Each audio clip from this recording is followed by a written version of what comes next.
The outrage never ends. A 67-year-old Fil-American woman was left seriously injured as she was attacked outside her apartment in New York. The third such random act of violence in 1 week that victimized elderly Filipinos. The Philippine Consulate General in New York on Monday called on authorities to do more to protect the vulnerable as it expressed outrage over a violent anti-Asian hate attack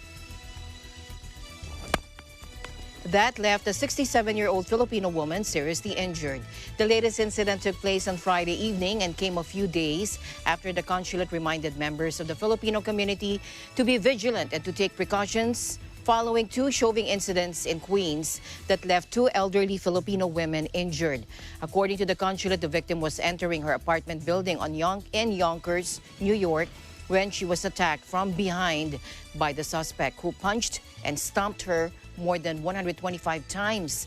According to the victim, who sustained fractures and lacerations to the head and face, as well as bleeding in the brain, and is now recovering in a hospital.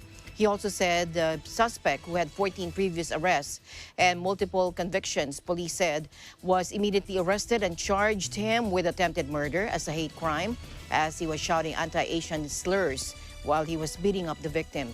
He said the consulate is in touch with authorities in Yonkers and is also trying to reach the family of the victim. In a statement issued over the weekend, the consulate expressed concern over the latest incidents that followed similar assaults against other members of the Asian American community since the start of the year.